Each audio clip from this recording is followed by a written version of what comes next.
We're going to bring in Outkick coach Tomi Lahren. Tomi, it's very interesting, the timing of all this, but, you know, FBI Director Wray, as you just heard, he's got until today to turn over these documents.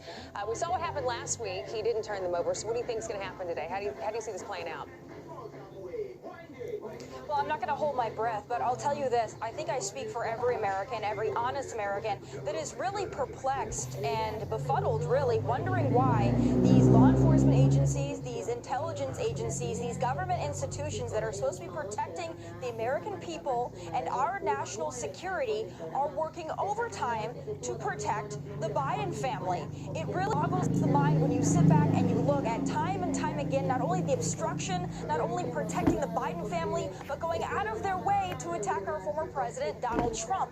It doesn't seem fair because it's not fair. And I agree with these House Republicans on oversight that are doing everything that they can to expose this. Follow the money. If the FBI does not comply, then not only hold them in contempt, but freeze their funding. We will get an answer from them if Republicans have the intestinal fortitude to follow through. And I certainly hope that they do. We deserve the truth. Of course we do. But like I said, you know, this will be the third time. Granted, it hasn't happened yet, but if he doesn't comply, this will be the third time that they have asked for these documents, and he has not turned it over. But I want to leave enough time for this because this is mind-boggling. The New York Times is facing criticism for its review of the new Little Mermaid movie. Okay, so Tomi, it says the movie reeks of obligation and noble intentions. Joy, fun, mystery, risk, flavor, kink, they're missing. The review concludes by saying, watching it, you realize why the rest of the movie plays it's so safe, because fun is some risky business. So they're wanting the Little Mermaid to be more kinky. Todd and I were talking earlier, is there another definition for kink that we're missing? I'm only aware of one, and it's about sexual preferences, and it's completely disgusting that they would associate this with a children's movie. But when these writers, these institutions, these publications tell you who they are, believe them. And again, this is just another notch on the belt with these leftist organizations sexualizing and exploiting children. And you know, we're talking about the FBI, we're talking about the debt ceiling, we're talking about border security, all things that unfortunately Republicans and conservatives don't have a lot of intestinal fortitude, at least up until now, to follow through on. But the left has found one area. They have found the hill that conservatives and decent folks are willing to die on, and that is protecting children. And we will do it every single time.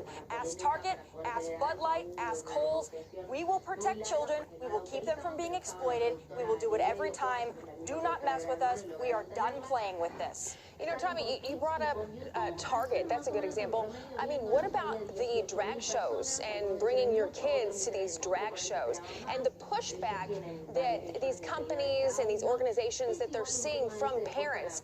I mean, you would think, at least in a logical mind, you would think that they would stop trying to push this on kids, this over-sexualization of kids. But do you think we're going to see it stop anytime soon? Because we're talking about it every single day. Yeah, when it impacts the bottom line, and it does for a continued period like Bud Light is seeing, like I think Target is going to see, I think that they will change course. But see, this is the problem. For so long, these companies, these corporations have learned that conservatives don't really stand for anything. We get upset, we huff and we puff, and then we get over it. Until now. Now the tide is turning. It is changing. We are finally standing up, and we are sending a very clear message. So they might think that we're going to relent, we are going to forget, we're going to get over it. But like I said, the hill we will always die on is protecting children. So I guess they're going to have to find out. But we're going to hold strong, and I would encourage all Americans to do the same. I agree. Tomi Lahren, thanks so much for your time. Appreciate it.